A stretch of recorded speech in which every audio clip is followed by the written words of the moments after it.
بہت شکریہ حافظ صاحب ایک بار پھر وقت دینے کے لیے. اور سب سے پہلے آج کل جو برننگ ایشوز، ویسے تو پاکستان میں کوئی کمی نہیں ہوتی، بلوچستان بھی برننگ ایشو ہے، خیبر پختونخوا بھی برننگ ایشو ہے، لیکن بالخصوص کشمیر کا ایشو جو ہے وہ بڑا کچھ حوالوں سے دردناک بھی ہے. تو جماعت اسلامی اس کے بارے میں کیا سمجھتی ہے؟ یہ حکومتی سائڈ سے غلطی ہو رہی ہے یا ایکشن کمیٹی کے سائڈ سے غلطی ہو رہی ہے؟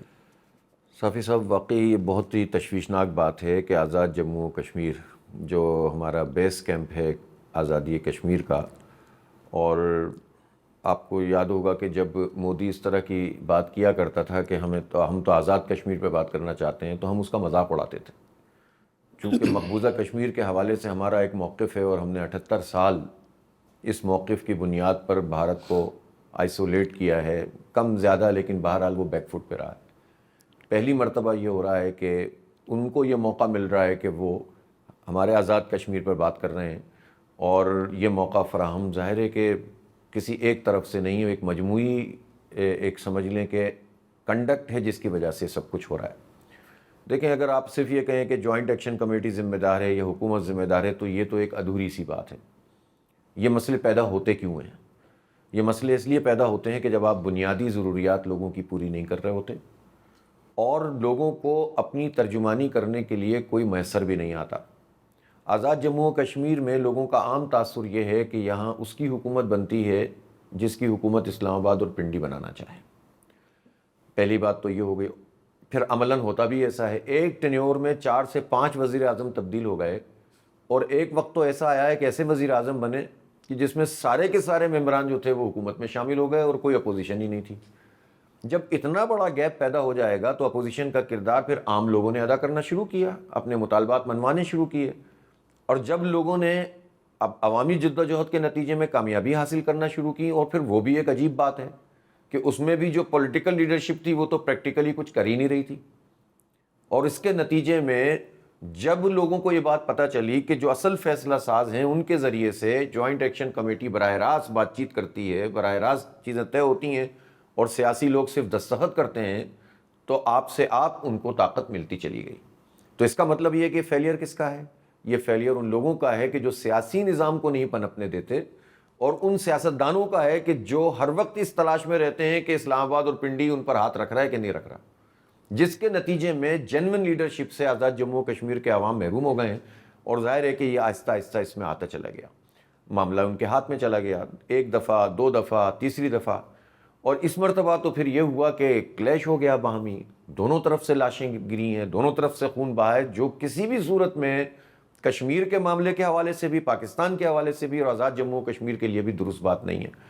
اس لیے بجائے اس کے کہ بلیم گیم میں جائیں اور اس جنگ کو طویل کر دیں اور اس کے نتیجے میں نقصان پر نقصان ہوتا رہے، خود ہمارے اسٹیبلشمنٹ اور فوج کے حوالے سے بھی بات خراب ہو، عوام میں نفرتیں پیدا ہوں، پاکستان سے دوری پیدا کرنے کے لیے کچھ لوگ متحرک ہو جائیں، تو اس سب کا علاج کیا ہے؟ سب کا علاج یہ ہے کہ سرنو اپنی پالیسیز کو بھی ریوزٹ کریں، اور شارٹ ٹرم میں یہ مسئلہ ہے کہ کسی بھی ثالثی کے ذریعے سے اور کوشش کر کے اس مسئلے کو ریزالو کر دیا جائے. اچھا جی، ثالثی کی آپ نے بات کی، تو جماعت اسلامی، کسی زمانے میں یہ کہا جاتا تھا کہ جی جماعت اسلامی کشمیر کی سیاست زیادہ کرتی ہے، پاکستان کی سیاست کم کرتی ہے. اتنی زیادہ انوالومنٹ تھی جماعت اسلامی کی مقبوضہ کشمیر اور آزاد کشمیر کے معاملات میں، تو جماعت اسلامی کوئی کوشش کیوں نہیں کرتی؟ ہم نے بہت کوشش کی ہے، اور سب سے پہلے میں نے ہی یہ پیشکش پریس کے ذریعے سے، میڈیا ٹاک کے ذریعے سے کی تھی، جس کے بعد پھر ہمارے کچھ لوگوں نے انگیجمنٹ کی جوائنٹ ایکشن کمیٹی کے ساتھ بھی، اور پھر ہم نے حکومت سے بھی بات کرنے کی کوشش کی.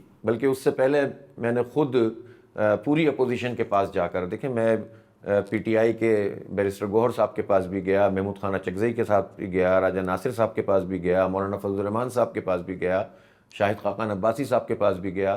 پھر ہم نے آزاد جموں و کشمیر کے کچھ ایسے لوگ کہ جو یعنی سمجھنا چاہیے کہ ایسے اسٹیک ہولڈر ہیں کہ جس میں سابق آئی جی تھے، بیوروکریٹ تھے، فوج کے لوگ تھے، انٹیلیجنشیا تھے، صحافی تھے، ان سب کی بھی پے در پہ میٹنگز کی. اللہ کا شکر ہے، اس سے آزاد جموں و کشمیر کے عوام میں اچھا تاثر گیا. دیکھیں، اس میں اس وقت ہمارے لیے ایک بہت بڑا ایشو یہ بھی ہے کہ کشمیر کے نوجوان اور کشمیری عوام، ان کو پاکستان سے ایک اچھا میسج جانا چاہیے، وہ تنہائی کا شکار نہ ہو. ان کو یہ نہ لگے کہ اب ہمارا کوئی پوچھنے والا نہیں ہے اور وہ پوائنٹ آف نو ریٹرن پر آ گئے. اس لیے اس پوری کوشش کے نتیجے میں بہرحال کچھ برف تو پگھلی, لیکن اس میں جو حکومت کو ذمہ داری ادا کرنی چاہیے تھی بدقسمتی سے اس نے نہیں کی. تاہم میں نے ابھی ظاہر دیکھا ہے چیزوں کو کہ کوئی بات چیت کا سلسلہ شروع ہوا ہے, تو ہم نے ایک کشمیر امن جرگہ تو بنا دیا ہے, اسی طرح کے لوگوں پر مشتمل کے جو سوچنے سمجھنے والے بھی ہیں اور کوئی رول ادا کر سکتے ہیں. اس میں سابق وائس چانسلر بھی ہیں, جس میں سابق چیف جسٹس بھی ہیں, اس طرح کے لوگ بھی موجود ہیں. تو ان پر مشتمل ایک کشمیر جرگہ تو ہے جو ایگزسٹ کرتا ہے, لیکن اسی دوران چونکہ براہ راست بات چیت کا عمل شروع ہو گیا ہے تو ہم نے اس کو ویلکم بھی کیا ہے اور ہم یہ چاہتے ہیں کہ یہ کسی نہ کسی منطقی نتیجے تک پہنچے.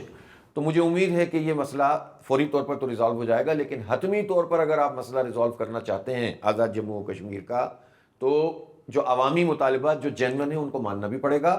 اور ساتھ ساتھ جو سب سے بڑا مسئلہ ہے وہ ہے ٹرسٹ ڈیفیسٹ کا, جو ریاست اور عوام کے درمیان موجود ہے. سیاستدانوں پہ لوگوں کا کوئی بھروسہ نہیں ہے. الیکشن ہونے جا رہے ہیں لیکن کوئی گہما گہمی نہیں ہے. الیکشن کے نتیجے میں لوگوں کو معلوم ہے کہ ہماری مرضی کے مطابق تو رزلٹ بنتے نہیں ہیں.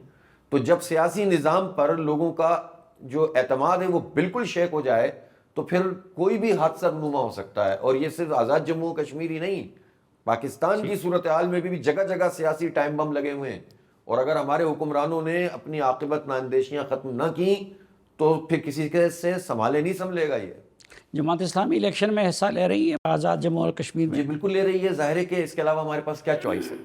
جیسے بھی حالات ہوں, الیکشن ہے تو اس میں پارٹیسپیٹ تو کرنا پڑے گا نا.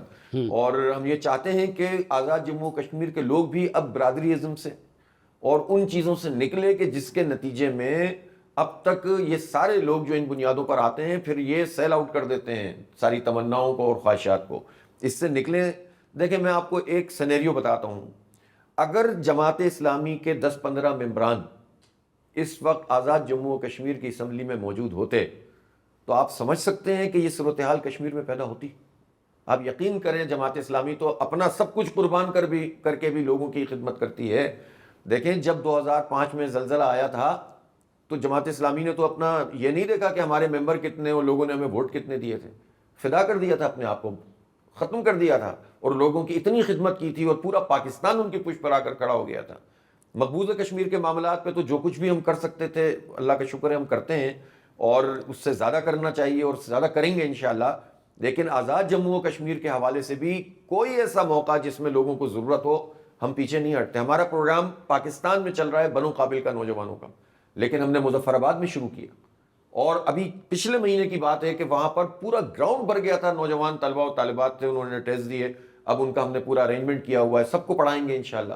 تو جماعت اسلامی تو وہاں پر انٹیکٹ ہے, لیکن وہاں کے عوام کو بھی سوچنا چاہیے کہ وہ اپنی رائے کن لوگوں پر قربان کر دیتے ہیں اور بعد میں توقعات باندھتے ہیں کہ حالات درست ہو جائیں گے. تو یہ لوگ حالات درست نہیں کر سکتے.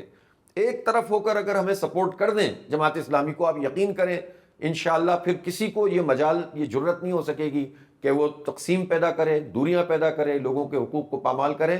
جماعت اسلامی کھڑی ہوگی اور انشاءاللہ لوگوں کے سارے مسائل کو حل کروائے گی.